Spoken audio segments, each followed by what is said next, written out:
Era casi medianoche cuando el grupo de Perkins acampó, reuniendo leña y encendiendo una fogata en un bosquecillo de robles blancos cenicientos.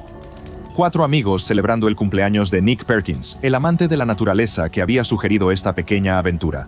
Si es que se le puede llamar aventura a una excursión a las frías tierras remotas del noreste de Minnesota. El grupo de amigos no se consideraba a sí mismo como el grupo de Perkins. Ese fue el término que adoptaron los medios cuando la policía encontró lo que quedaba en los días y semanas siguientes. Quizás una alusión intencionada al grupo Donner, un infame grupo de pioneros estadounidenses que quedaron atrapados por la nieve durante una migración a través del país y recurrieron al canibalismo. Pero lo que destruyó al grupo Perkins no fueron las condiciones adversas ni el miedo y el hambre entre ellos. Lo que acabó con sus vidas ya estaba en el bosque esperándolos. Y había estado ahí por mucho tiempo. Perkins y sus 3 amigos, Ricky, Don y Harry, estaban sentados alrededor de la fogata, comiendo puñados de una deliciosa mezcla de frutos secos y tomando café. ¿Y qué mejor manera de pasar el tiempo en el bosque profundo y oscuro que compartiendo historias de fantasmas? A veces, tratar de mantenernos a flote aquí en YouTube puede sentirse un poco como estar atrapados en un bosque frío y oscuro en el noreste de Minnesota. Si quieres ayudar a mantener las luces encendidas aquí en mi propio pequeño sitio de contención privado, suscríbete a Dr. Bob, donde nunca tenemos miedo de echar un buen vistazo a la oscuridad. Ricky fue el primero, decidió recurrir a un clásico de siempre. Él contó la historia de una pareja besándose en su auto en Lovers Lane cuando escucharon un ruido extraño afuera del vehículo. Después de escuchar la noticia de última hora de que había un maniático fugitivo con un gancho en lugar de mano suelto, decidieron dar por terminada la noche y regresar a casa. Solo para que la chica viera un gancho oxidado colgando de la puerta del auto cuando salió. Don fue el segundo, decidiendo contar otra historia de terror relacionada con autos. Una joven está cargando gasolina en una estación de servicio solo para que el encargado le diga que su tarjeta de crédito fue rechazada y que necesita entrar. Ella se resiste al principio, pero cede cuando el encargado amenaza con llamar a la policía. Cuando ella entra de nuevo a la tienda, el encargado cierra la puerta con llave y le dice que lo que dijo sobre su tarjeta de crédito era una mentira. La verdad era que él vio a un hombre meterse sigilosamente en la parte trasera de su auto en las imágenes de las cámaras de seguridad. Harry fue el tercero, decidiendo que su historia de terror fuera un poco más doméstica. La historia de una niñera que acuesta a los niños y llama a los padres diciendo: «Todo va bien por aquí, pero les molesta si cubro su estatua de payaso con una sábana, de verdad me está asustando mucho». Solo para que los padres respondan, saca a los niños de la casa y corre. «No tenemos ninguna estatua de payaso». Perkins, para no quedarse atrás, esbozó una sonrisa irónica y avivó el fuego con un palo. Podía ver cómo el miedo se apoderaba de sus compañeros. Claro, las historias de su amigo eran divertidas, pero todas tenían algo en común. Eran falsas. ¿Las suyas? Bueno, no tanto. «Sabes, no es casualidad que acampáramos aquí», dijo Perkins, tratando de parecer despreocupado al principio, como hacen todos los buenos narradores de historias junto a la fogata. La vieja casa de Corhill se quemó a menos de 30 metros de donde estamos sentados ahora mismo. Ninguno de sus compañeros dijo una palabra, solo se abrazaron para protegerse del frío y se quedaron mirando. Los tenía exactamente donde quería. John Corhill siempre fue un ermitaño, pero cuándo exactamente se volvió satanista es un misterio, dijo él. Creció en un pueblo cerca de aquí, pero todos los demás lugareños le tenían miedo. Como si hubiera una oscuridad interna en ese tipo que no podías ver, pero podías sentirla emanando de él si te acercabas demasiado. Cuando todo se volvió demasiado, huyó del pueblo y terminó aquí, donde podía seguir adorando en privado. Se escuchó un ruido entre los árboles, seguramente solo era el viento. El fuego empezaba a apagarse ahora, haciendo que el bosque a su alrededor se volviera más oscuro cada minuto. Perkins continuó con su historia de todos modos. Corhill construyó una casa aquí. No sabemos por qué eligió exactamente este bosque, tal vez porque podía sentir que las paredes entre nuestro mundo y el otro eran particularmente delgadas aquí. Como si algo pudiera colarse con el empujón necesario, dijo Perkins, midiendo sus palabras a la perfección. Hizo un trato con el diablo para vivir para siempre, y el diablo aceptó ese trato. Pero a su manera, el diablo alteró los términos. La casa de Corhill se quemó, y lo que queda de él está condenado a rondar el bosque para siempre.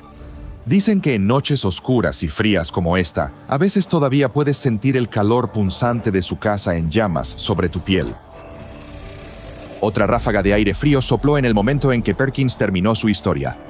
Pero esta ráfaga llevó una de las últimas brasas encendidas del fuego hacia un árbol cercano. Una invitación a algo antiguo, cruel y furioso.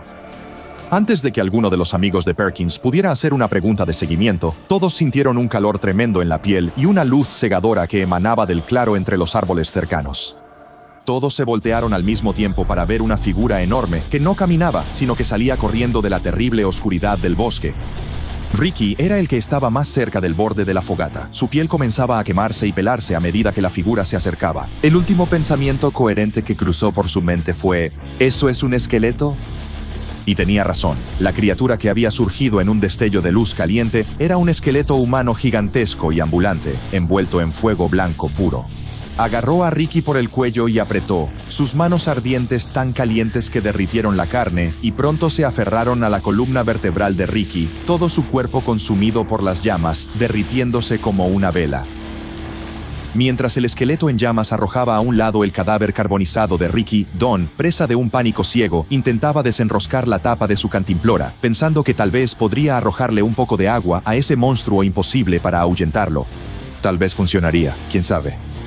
Pero no fue lo suficientemente rápido. Con Ricky muerto, el esqueleto en llamas pareció fijarse en el objetivo más cercano y se lanzó contra Don, envolviéndolo en un abrazo de oso en llamas. Harry corrió y trató de alejar a su amigo, aunque al hacerlo, su cuerpo también se incendió. El agarre del esqueleto se mantuvo mientras Don y Harry gritaban, se derretían y se carbonizaban solo con su presencia. Perkins no podía creer el horror que se desarrollaba ante sus ojos. Los 3 amigos más cercanos que tenía en el mundo ahora estaban muertos. Y él era el siguiente. Claramente no había manera de que pudiera luchar contra esa cosa. Todo lo que podía hacer era largarse de aquí antes de que ese demonio incendiario lo atrapara. Se dio la vuelta y salió corriendo del bosque. La adrenalina lo impulsaba a velocidades que nunca imaginó que podría alcanzar. Pero no pasó mucho tiempo antes de que sintiera calor en la espalda. Una mirada por encima del hombro confirmó sus peores temores. El esqueleto ya estaba justo detrás de él, con los brazos extendidos y los dedos ardientes envolviendo sus hombros. Derribó a Perkins al suelo. Fue un pequeño consuelo que al menos no viera lo que le pasó al resto de su cuerpo. Después de todo, sus ojos se derritieron primero. Es difícil ponerle un número a la cantidad de películas de terror que hacen que cualquier campista promedio se sienta un poco nervioso por internarse en la naturaleza. Pero mientras la mayoría de la gente le teme a hombres con machetes y máscaras de hockey, o a hombres lobo con sangre escurriendo de sus garras, están ignorando la amenaza sobrenatural que es mucho más probable que los mate. SCP-060 con nombre clave el esqueleto oculto infernal, una anomalía tan desconcertante como mortal. A principios del siglo XX, hubo una serie de preocupantes reportes de incendios provocados en lo profundo de la zona rural del noreste de Minnesota. La desaparición de un par de oficiales de policía enviados a investigar hizo que la Fundación SCP se dirigiera a una arboleda de 17 robles blancos y a los restos de una casa que aparentemente se había quemado hasta los cimientos. Por supuesto, después de hablar con los habitantes de la aldea más cercana, los agentes tenían una idea de lo que podían esperar aquí en la naturaleza, bueno, aparte del propio esqueleto de fuego homicida. Un testigo clave en el caso fue Christopher Corhill, cuyo hermano, Jonathan, habitaba la casa que ahora yacía en un montón humeante no muy lejos de los árboles. Jonathan siempre había sido considerado un excéntrico local, expresando creencias religiosas y a menudo, francamente, nihilistas. No se llevaba bien con sus conciudadanos, en algunos casos incluso había sido acusado de robo y agresión por quienes él mismo acababa de calificar como vecinos paranoicos. Finalmente, la enemistad entre Jonathan y el resto del pueblo lo expulsó, llevándolo a su hogar en la naturaleza para pasar su vida en la soledad que buscaba. Cristóbal no era precisamente cercano a su extraño hermano, pero seguían siendo familia, y eso era suficiente justificación para que ambos se mantuvieran en contacto. Al principio, sus hermanos parecían felices de estar allá afuera, lejos de todo. Pero Cristóbal no pudo evitar notar un cambio con el paso del tiempo. Más específicamente, Jonathan había desarrollado una fascinación por el ocultismo de la era victoriana, despotricando extensamente sobre los volúmenes raros que había comprado en un mercado y su correspondencia postal con ciertos nuevos amigos del mismo ámbito al otro lado del charco. Cristóbal siempre supo que su hermano era un excéntrico inofensivo, pero nunca se había metido en algo como esto. Cada vez que Jonathan le contaba por teléfono sobre su nuevo proyecto, sentía una creciente preocupación. Pero Jonathan, al parecer, nunca había estado más feliz. Después de una llamada en la que su hermano parecía simplemente no estar del todo en sus cabales, Cristóbal le pidió a un amigo suyo en la policía local que hiciera una visita para verificar que estuviera bien como un favor. Fue cuando este oficial desapareció que las alarmas se encendieron para la fundación. Y fue cuando uno de los agentes de la fundación descuidadamente dejó caer una colilla de cigarro un poco demasiado cerca de uno de los árboles que la verdadera naturaleza de la anomalía se dio a conocer. Mientras que toda el área y sus fenómenos asociados se conocen como SCP-060, el esqueleto extremadamente peligroso y hostil se conoce como SCP-060 Alpha o simplemente Alpha.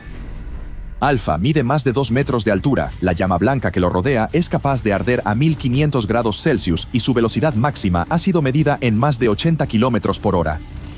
El esqueleto se manifestará cada vez que las llamas entren en contacto con uno de sus árboles aparentemente sagrados y luego intentará prender fuego a cualquier otra cosa en su proximidad, excepto a los propios árboles. La Fundación ha aprendido por las malas que esto incluye a los seres humanos, a quienes Alpha intentará sujetar o estrangular, casi de inmediato quemándolos hasta la muerte en el proceso. Cualquier cosa o persona que Alpha queme dará como resultado que un nuevo retoño de roble blanco comience a crecer en las cenizas, el cual debe ser arrancado manualmente. Aparentemente, Alpha es un ser inteligente y quiere expandir su propia área de influencia, aumentando el número de árboles que pueden invocarlo si entran en contacto con el fuego. Afortunadamente, con Alpha se cumple que el fuego que arde con el doble de intensidad también, casualmente, dura la mitad. Si se pone en contacto con suficiente material a prueba de fuego o aproximadamente 500 litros de agua rociados con una manguera de alta presión, aparentemente se quedará sin sus propios centros de combustible y se desmoronará en polvo. Lamentablemente, esta no es una condición permanente, solo parece desincorporar al ser hasta que sea invocado de nuevo. Si esta entidad es algún tipo de extensión de la conciencia de Jonathan Corhill o algo liberado por sus prácticas ocultistas que terminaron con su vida, probablemente seguirá siendo una pregunta sin respuesta para siempre. Lo que definitivamente no es una pregunta abierta son los procedimientos de contención de la Fundación para mantener a esta entidad peligrosa en secreto. El bosque ha sido contenido en lo que ahora se designa como el sitio satélite 66060, un invernadero especialmente diseñado que mantiene al SCP-060 dentro y cualquier posible fuente de fuego fuera. Al personal se le prohíbe fumar, así como llevar encendedores, cerillos, pistolas eléctricas y cualquier otro dispositivo que pueda iniciar incendios. Pero como el oso Smokey nos ha recordado muchas veces, solo nosotros podemos prevenir incendios forestales. En un mundo devastado por el cambio climático, necesitamos tomar un enfoque más activo para hacer que el bosque sea menos susceptible a los incendios. Los árboles se riegan 2 veces al día y cualquier materia muerta se retira y se desecha para evitar crear material altamente inflamable. En el centro del sitio de contención, la cámara de contención 060 Alpha 001 encierra los árboles, hecha de concreto con un recubrimiento de asbesto de 0.2 metros de grosor con una serie de chimeneas para permitir la disipación del calor durante la contención. Las paredes están equipadas con 24 proyectores de CO2 distribuidos uniformemente en ángulos de 45 grados a lo largo de las paredes. Si se detecta una temperatura superior a 200 grados, todos los sistemas de supresión de incendios se activarán. Cualquier persona que siga atrapada adentro y no se haya quemado corre el riesgo de ahogarse o asfixiarse, pero lamentablemente ese es el riesgo que la Fundación tiene que asumir por el bien del mundo en general. Si el incendio realmente se sale de control, los esfuerzos de contención tendrán que replantearse de manera sustancial. Esta anomalía es un recordatorio conmovedor de que el aislamiento puede ser algo peligroso. Con las presiones de la vida moderna y los terribles lados de la humanidad a los que a menudo estamos expuestos gracias al panóptico aterrador de las redes sociales, la idea de dejarlo todo atrás por la agradable soledad del bosque puede parecer una perspectiva atractiva. Pero el odio que te aleja de la humanidad a veces puede arder como un fuego en tu interior. Sin el amor y el apoyo de tus semejantes, ese fuego puede descontrolarse por completo. Y la próxima vez que alguien te vea, puede que el fuego sea lo único que quede. ¿Quieres apoyar mi misión aquí en el canal de YouTube del Dr. Bob? La mejor manera de hacerlo, y además obtener un montón de recompensas divertidas, es convirtiéndote en investigador junior en el Patreon del Dr. Bob. Es la mejor manera de asegurarte de que puedas seguir haciendo lo que mejor sé hacer. Hablando de lo que mejor sé hacer, ¿por qué no continúo mi exploración de horrores humanoides con el SCP-783? Había un hombre torcido.